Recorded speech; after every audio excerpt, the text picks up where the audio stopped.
Selamat pagi. Perkenalkan, nama saya Wahdiana Kusnul Julianti dan ini teman saya Sheila Zahira.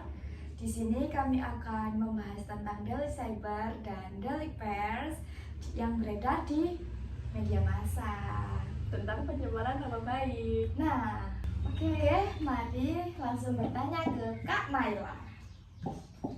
Apa perbedaan tentang daily cyber dan daily pers di dunia massa? Oke. Delik pers adalah yang terjadi terkait pelanggaran karya jurnalistik yang dilakukan oleh lembaga pers atau media massa. Penyelesaiannya spesifik diatur dalam Undang-Undang Nomor 40 Tahun 1999 tentang pers. Itu mekanismenya itu seperti apa?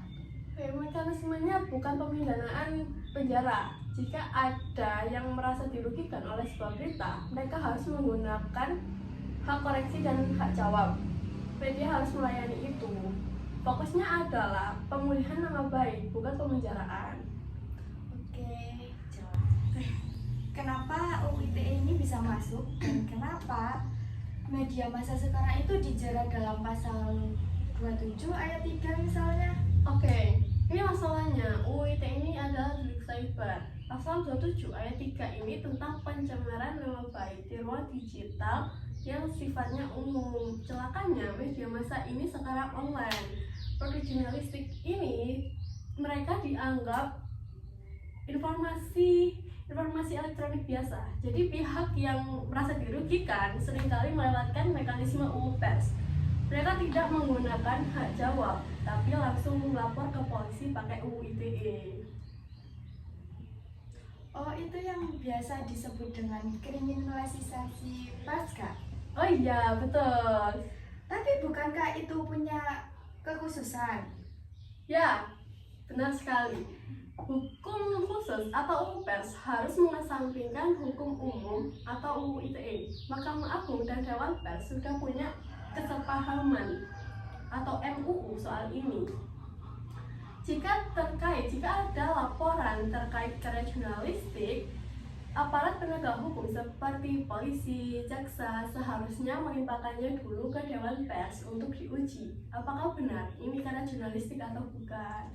Oh, itu harus dicek dulu ya statusnya. Betul sekali. Jadi, jika Dewan Pers menyatakan itu karya jurnalistik, maka sengketa ini harus diselesaikan pakai UU pers. Nah, kalau misalnya Dewan Pers mengatakan itu bukan karya jurnalistik seperti konten medsos pribadi atau hak murni, maka itu baru UU ITE berlaku. Oh ya Allah. Apa dampak terbesarnya jika kita terus-terusan pakai UU ITE untuk menjerat media? Oke, dampak terbesarnya yang pertama efek gentar. Jurnalistik jadi takut menulis berita investigasi secara kritis. Dan mereka juga melakukan self-censorship atau sensor diri sendiri karena takut dipidana. Dan yang kedua, membungkam fungsi pers sebagai pilar keempat demokrasi. Seharusnya pers mengawasi kekuasaan, tapi malah bolak-balik ke kantor polisi. Nah, ini langsung saja ya ke pertanyaan terakhir karena waktu kita sudah cukup terbatas. Apa yang harus kita lakukan agar tumpang tindih ini tidak terus-terusan merugikan pers?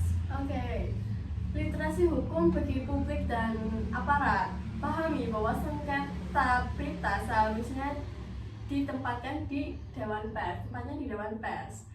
Jangan terima mentah-mentah jika laporan UU ITE terkait produk media.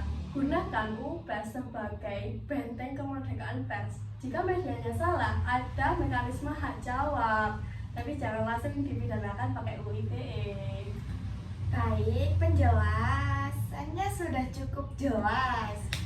Pendengar sudah cukup jelas bukan bahwa UU pers adalah mekanisme sengketa jurnalistik dan sedangkan UU ITE tersebut ancaman bagi kita semua untuk mencari informasi. Sudah cukup jelas bukan? Sudah cukup jelas bukankah gitu? Ya. Sekian dari kami, kita pamit undur diri. Sampai jumpa. Bye bye.